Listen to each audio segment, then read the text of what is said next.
Ongping 360.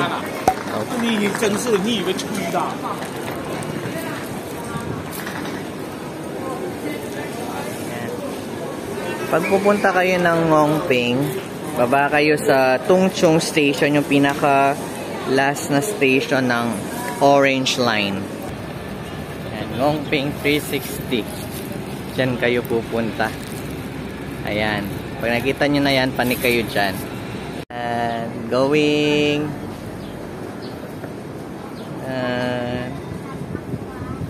Init na init. Welcome. Diretso lang. Guys, ito yung ticketing booth. Pero dahil meron na tayong biniling tickets sa Klook, so i-skip na natin yung line na yan. At i-present lang natin yung voucher natin. Hello. Hello. Book from Klook. So, cabin tayo, guys. Yan. Hanggang 6 o'clock lang open yung Ongping. It's already 4:38. So, let's do our best na ma-maximize siya. 25 minutes yung papunta doon na nakasakay ng cable car. Okay, here is our guide. Yan, yan yung sasakyan. Yan na guys, ang cable car na crystal sa baba. Okay.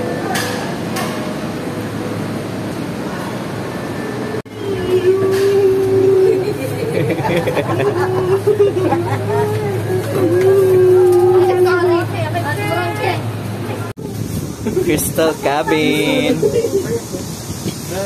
Look at the scene. Karimla.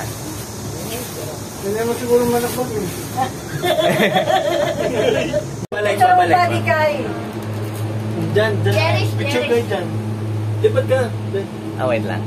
Yung may cable car tayong kasakay. Pwede naman pala maglakad. Ayun, may naglalakad doon. May naglalakad. May naglalakad doon. Hawak mo lang to, oh. Ano yung mga yun? O yung hagdanan, ayun o. Ayun na naglalakad sila. Umakyat sila, galing sila doon. Ayun o. Oo. Ano yung mga yan? Paano sila? Diyan tayo niyan. Wala silang pambayad. Ang pangasal tal po ito, may bus limpas mo. Layo naman pala na ito. Wow. So pwede natin gawin yung ano? Alin? Yung na naglalakad. Naglalakad? Walang pambayad lang na mga ano yun. Pabalik. Ka naman. Ay! Sobrang naman yun. Lamig. 6 na tayo. Ayun na yung Buddha. Ayun o. Ayun yung Buddha. Kaya pa yan. 10 minutes lang. Pupunta natin yung Buddha. A few moments later. Ongping Village, guys. Ongping Village. Tayo. Okay, ito yung village, oh. Nice. Fresco. Oh, and live muna po. Guys, papanik na tayo kay Buddha. Ito siya. Ayan, lapit na. Kunti na lang. Magsasara daw ito ng 5:40, 5:30. Let's go.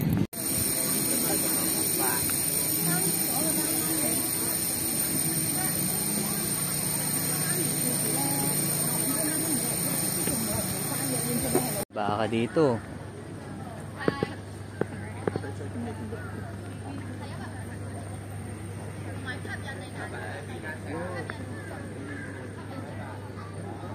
Hi guys, ito yung Big Buddha, oh.